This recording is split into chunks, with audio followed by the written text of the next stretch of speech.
I like Shaq. I love Shaq. I thought that he could shore up a lot of things, and he is doing that. And he's, I thought we'd have to adjust and not run as much. But when you have a guy as good as Shaq, then you don't want to run as much. You want to go inside more. You have to make adjustments. We probably didn't make them as quick when he came in the middle of the year. There were some things that we didn't get to that I would have liked to have experimented with. But it was just more, it wasn't the team, it was, you know, his philosophy is, you know how you get off the same page, and it just unraveled. Knicks on 3. 1, 2, 3, Knicks. Why New York, with all the possibilities that you could have had as a coach? Well, probably the biggest challenge out there. Great city. Had to name it twice, right? New York, New York. It, you know, for my family to grow, I have a son who's in the 8th grade, for him to grow up in New York, around New York, is exciting. And Donnie Walsh being the general manager, a veteran that I get along really well with him.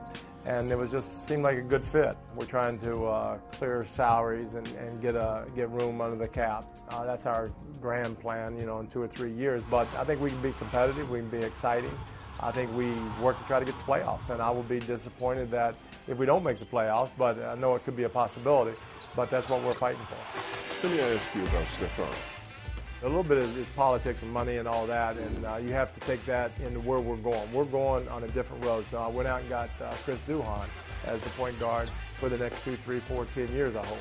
And because of that, Steph was kind of put on the side. He's a very good basketball player, but my vision of the team is on a different track. And I couldn't, you know, I can't say, okay, we'll hold off on that vision. We'll go with Steph for a while, and then we'll come back. And I thought that would mess everything up. And I'm really committed to Chris Duhon at the point, Jamal Crawford, and Nate Robinson, and they are taking up the bulk of the minutes.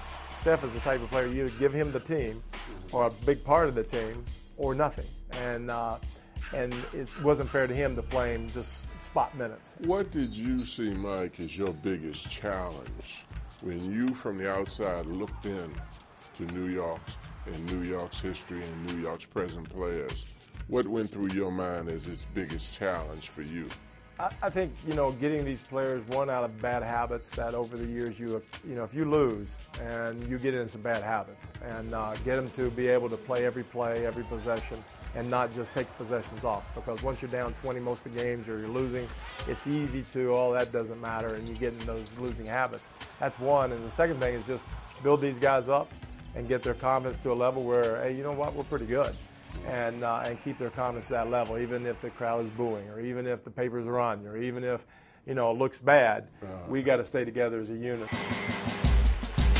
Share with me, you're coming into New York, a lot of problems, obviously. They haven't been winning. Share with me what you said to them in your first encounter with the team. Well, I just try to tell them my vision, how we're going to open the floor up, you know, and each individual will be tailored to each guy. But what I expected of him, you know, and Zach, I was going to, you know, use him more as a basketball player. I said, I thought you had great talent, so why can't you put the ball on the floor? Why can't you shoot threes? Why can't you pass? Why can't you run? You know, we're going to try to do that. Jamal, we're going to open the floor for Jamal. You should average 25. There's no reason why you don't. You know, and just go down each guy and just try to build a positive attitude and just saying, you know, worst comes to worst, we're going to enjoy this, we're going to have fun, and it should be exciting. You got to tell me you're surprised at how well you guys have started off. Well, I'm a little surprised. The world is. I'm surprised at the individuals, how coachable and how they want to come together as a unit. I thought that might be the problem, that, you know, egos or not wanting to put the extra time in and all that. But I'm telling you, the guys that are playing have given me everything, and they're listening. And you know, we make mistakes, we take some steps that go backwards, but they've been great. And if they stay this way, I think we can do a lot of things.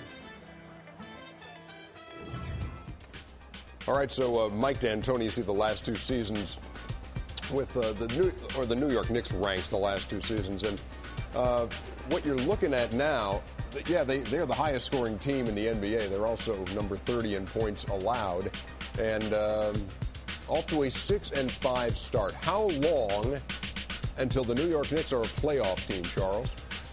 3 years. 3 years. Right now, number 7 at 6-5. I think they can make the playoffs maybe next year. Well, all I had to do was say they're 6-5, and you went from. Well, I was going to say 3, but if you look here, some of these teams, there's a lot of trash in the East. It's a lot of trash over here. So I think realistically, they're going to have an outside chance this year, but I think they can make the playoffs this year because, man, there's some, This year. Wow. They went from 3 years to this. Next year. 3 years next year. They're going to win it all tonight. No, listen. When are they going to win it all? No, what I mean is, what I mean by, okay, this year, they're going to be in it because this is a bunch of They're going to ugly be people. in the hunt. Because these other teams are trash. All right. So nobody can run away. There's an outside chance this year. And unless a lot of these teams get better, they'll probably make the playoffs next year. But listen, there's some ugly people in the East over here. Answer my question. What was your question to him? I'll answer your question first. All right. Then I think it's unfair to figure out how many years because the Knicks are going to be volatile in terms of player movement. Yeah. So once you figure out who's going to be there, I think each year is going to be its own entity. This year, I don't believe they can make the playoffs. Next year we'll have to see because they're going to be one of those teams that's every year they're going to have a cast of characters, probably about 4 different guys on their team. Do you guys have any issue with the way he's handled the Stephon Marbury situation? I think he's handled it really well, to be honest with you. I mean, first of all, you can't ever mistreat a guy you're paying $22 million. Let's get that straight. Well, I think the one thing that what he said just now put a different spin in a different light on what I had read. And so him saying that, you know what, Stephon's a guy that you have to either give the team to or you don't have any connection with.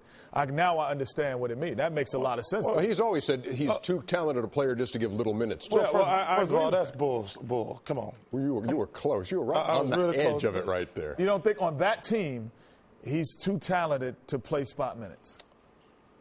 Yeah, he is. That's what he said. But no. But that ain't what he said. Yeah, that's what he said. That's not what he said. No, he's been saying that all season. But what he just said is, before he said that, first of all, he was trying to cover his ass when he said it the second time.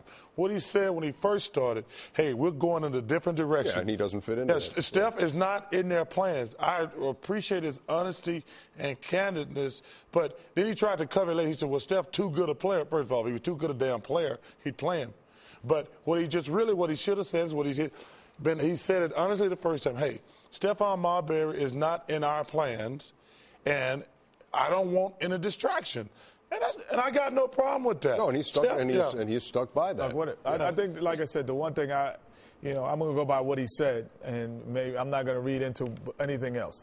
I think that he is 100% right because it would be a distraction because I think on that team, between Chris Duhon and Nate Robinson, there isn't a separation of talent between Stephon Marbury and these guys. I mean, they're not better than he is. They won't be able to command the type of things he has. So it is best for it separated. If you say we're going in another direction as well, then those two statements together make sense to me. Thanks to John Thompson for the sit-down with one of my favorite people. D'Antoni, both of them, right? Who? Mike D'Antoni and John Thompson. I don't know Mike D'Antoni that well. That's right. You guys lived in Phoenix together. On the other side of this break. He's a nice guy and a heck of a coach, but I just don't know him. Highlights, Pistons and Celtics in Boston. I know you, and I don't like you, Ernie. Appreciate that.